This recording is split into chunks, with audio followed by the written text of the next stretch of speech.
Hello everyone, Matt from Model Minutes here. Welcome back to the workbench for another unboxing. Today I'm taking a look at this, the Revell EC135 in ANWB paint scheme. So join me as I get stuck inside the box and see what this kit is like. On the outside then we've got the blue artwork, so it's a slightly older offering from Revell. On the left hand side it's 1/72 scale. We have some dimensions, 14.3 centimeters in length and 14 centimeters in width by the looks of it. Just down here we've got a little Airbus helicopters logo, which tells us that this is an officially licensed product, and at the bottom we have an item code of 04939. The thin edges of the box don't feature anything else other than a skill level of 3, but seeing as this is the sort of old Revell skill level, it's just based off of the number of parts and doesn't necessarily reflect how difficult the kit is actually to build. On the back here we do have some other images of kits which are available in the Revell range, as well as a few bits and pieces in different languages. On to the long thin edges, on this side we have some actual information about the real EC135, and we have some images in colour of a model which has been built. And I quite like this because it gives an idea of what's inside the kit and also something to aspire to. On the other long edge we have some paint colour callouts here from Revell and some information about what the box contains, as well as contact address for Revell, and we have a copyright date of 2015. But copyright dates aren't always tooling dates, so take that with a pinch of salt. So I'm just going to get inside the box and see what we've got. So as can be expected of this kind of era of boxing, we've got black and white instructions, an image of the built model on the front, and some information about the actual helicopter down the bottom. If we turn over the page, we have some health and safety information, a few little hints and tips down the bottom here, and a key to the different symbols which we may encounter. Turn over the page once again, and now we have our paint colour callouts. I don't really like the way that Revell do this because they have their own paint colour numbers and then they give it a new letter. I understand the reason they do this is because when you want to do a ratio where you mix paints together, it sort of makes things a little bit more neat and tidy, but it's extra work, isn't it? Because you could just tell me that information on the page at the time rather than making me flip backwards and forwards to find out which colour should be which. We do have a sprue map, which is very handy because it helps identify where things are on the sprue, and also, in this case, any parts which may not be required for the variant that we are building. And then we commence with the building of the kit. Straight up, we have been told that we need to put 10 grams of weight inside what looks to be part of the control panel. And then we move on to the cabin floor and we have to drill out some of the holes. Paint colours are annotated with letters. And flip over the page again. And here we are adding various small details to the internal area of the cabin and the chairs and a stretcher here as well. We do have step 6 where we join this console which we put our weight inside of. The weight, I presume, is to prevent the aircraft from sitting on its tail. Add various smaller details so that the cabin's actually got quite a lot of stuff going on in it. Here it looks like we're assembling elements of the sort of rotor assembly. This looks to be perhaps part of the engine or air intakes. And then we come to the main body of the aircraft. So there are clear parts. Clear parts need to be glued on the inside of these to represent the windows. And then they get glued together along with all the various assemblies we've already done to build up the body. There is another clear part for the main windows, and here these look like engine exhausts being glued in, as well as the upper side of the body of the aircraft. Turn over the page, we start assembling our tail and the rotor. Various elements are added to the tail, and then we go onto the skids which go underneath the aircraft to support it on the ground, and then the main rotor assembly looks to be fairly straightforward. There are some various small details which need to be added across the aircraft, and there is a little bit of what looks like external framework on the nose. And then at step 29 we join our rotor assembly to the aircraft, and that's it. So we have our painting instructions. You can see that we only have one decal scheme included, which is for the ANWB example. Overall yellow with some black and other slight bits of colour, but the painting instructions are all in black and white, which is a little bit frustrating because it makes it a little bit harder to understand what colours should actually go where, seeing as everything's represented by a different shade of grey. Not too bad when you could refer to the paint sort of artwork on the box, which could give you an indication, and naturally with the wonder of the internet we could do a bit of research to find out. But generally overall yellow, black lining, and that's pretty much it. So yeah, instructions as to be expected from Revell of this sort of age, but could be better, could be printed in colour for a little bit more clarity. The next one then is the decals. So these are, they look like Revell sort of in-house decal production. Down the bottom here, there's a little Z at the end of the item number, which means that they're sort of Revell's own. If there was a C, apparently it would mean that they were printed by Cartograph. But that being said, they look pretty good. There is a slight residue on the surface of them. They are a little bit thick, but the printing is really nice, quite legible. You can see up here we've got the different sort of markings which go onto the vehicle, as well as the logos. The small text is relatively legible, but we do have some of the panel lining for the sort of cockpit already produced for us, so that will just go on as a transfer. I'm not a massive fan if this is going on clear parts. I don't really like putting decals on clear parts, but I guess we'll have to see how that goes. We do have some internal ones here for our cockpit, but yeah, decals look to be printed to a pretty nice quality, as to be expected from the standard from Revell. Oh, those seat belts here as well, so that's nice. Not too bad, and not a massive sheet either. If you don't really like decals, this is probably just enough to be getting on with. And then we're met with our plastic sprues, which are, interestingly, as you can probably tell, moulded in white. So I wonder if they did that for a reason. So I'll put those to one side. We have our clear parts here in another little bag. You can tell that these are still factory sealed because I haven't actually been into this one yet. This is a treat for me. I might need a knife on that one. That's all folded over. So, clear parts. Oh, instantly, straight off the bat, have you seen what I've seen? So we've got our sprue of clear parts, and they are not particularly nice looking.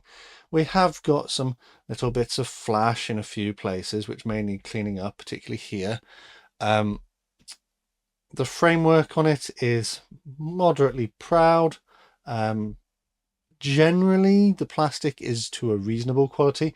It is a little bit sort of, there's like a weird texture on some of them, which is a little bit frustrating. But as we come to the front here, you can see, particularly on the small ones, this one here, it's like all scuffed and scratched. It's not particularly clear. This one is pretty much the same, but the worst offender is the large one that goes on the front of the helicopter. So this side, this window here, is moderately okay. There is a little bit of a scratch just on the front here, which I can see.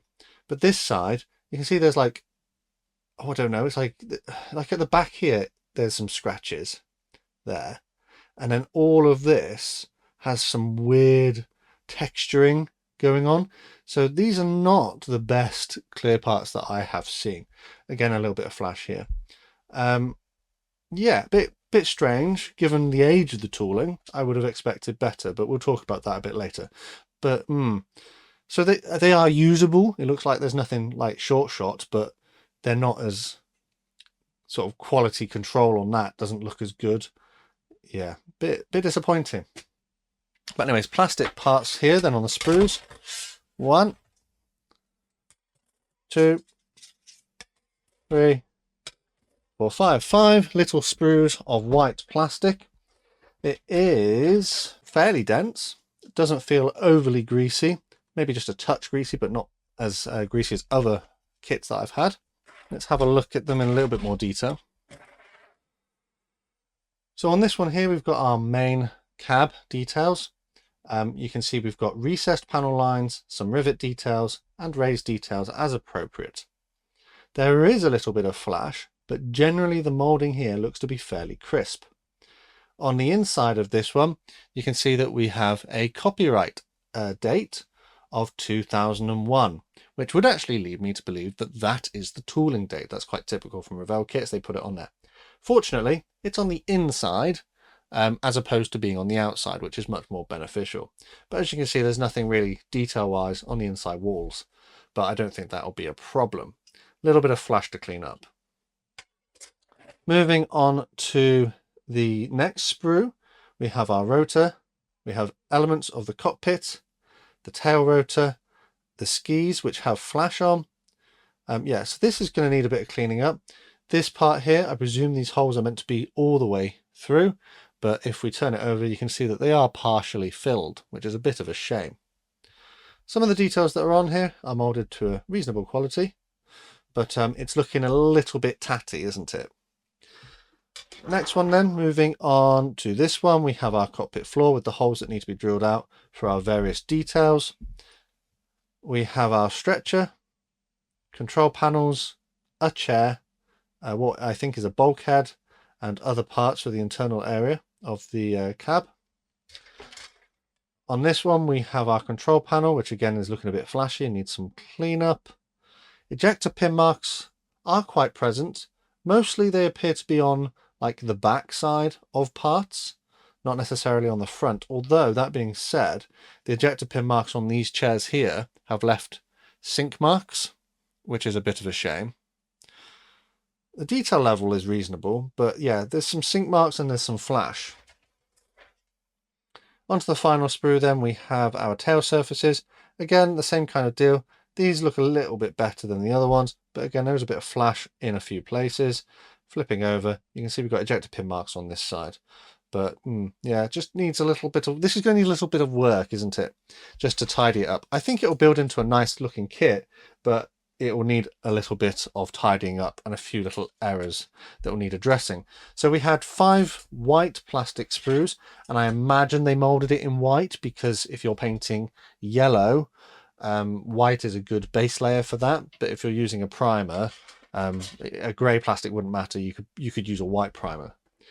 We have our clear parts, which are not the best.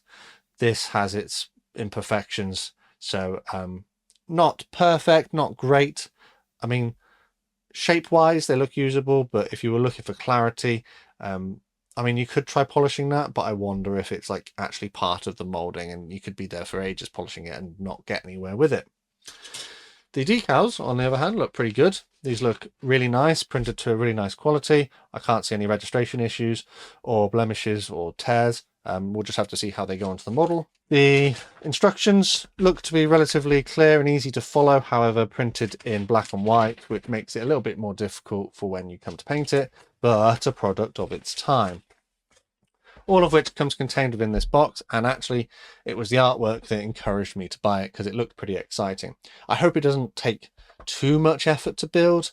I think we'll go for the internal areas, build that all up, and then potentially mask these parts and then spray it all yellow and then pick out the other elements in black. No figures are included, so this is going to be a aircraft which is on the ground and not in use, but I imagine there may be some aftermarket figures that could be, I don't know, 3D printed or bought online, which you could put in there if you wanted to. So we did see a tooling date on the inside, a copyright date of 2001. That is, as far as I can tell, the actual tooling date. Since then, this product has been available in a number of different boxings and paint schemes. I believe that mine dates from 2015, as was indicated by the copyright date here. So potentially this has been sat on a shelf for like the last 10 years, but it has been sat in my stash for maybe a couple of years. I thought this would be a pretty fun, quick build, and other things just sort of got put on top of it. To the best of my knowledge, there was a more recent boxing of this, which came with paints and glues in 2017. But at the time I'm making this video, they do seem a little bit hard to get this particular example. However, there is a different version currently listed on the Revell website in a newer sort of black style boxing, which I imagine would have updated instructions, which are printed in color. So fingers crossed that's the case. That one is currently retailing for €9.99. So if we convert that to pounds sterling, that ends up being £8.29 as the recommended retail price. So let's just round it up and say £9. In the UK, £9 for this does seem a little bit steep, bearing in mind you're only getting one paint scheme and the quality of the parts isn't quite as nice as we'd like. It is a 2001 tooling. Revell did make some fairly nicely detailed models around the early 2000s, but this quality-wise just doesn't seem quite like the price reflects that. I would be more tempted to take a couple of pounds off and get this maybe for £6 or £7, given what we've seen inside of the box. But what do you think? Do you think that is a fair price? Let me know down in the comments what you thought of my assessment of this kit and if my review was fair. As always, a quick shout out to my Model Club members for the extra support they give the channel. Massive thanks to these guys on screen for the extra support they give me. If you'd like to join them or support the channel in another way, full information is provided underneath the video. The best way to support the channel for free though is by subscribing with notifications turned on so you never miss a modelling upload. Finally though, last thing to say is a massive thank you to you for watching this one, and I'll see you on the workbench again next time.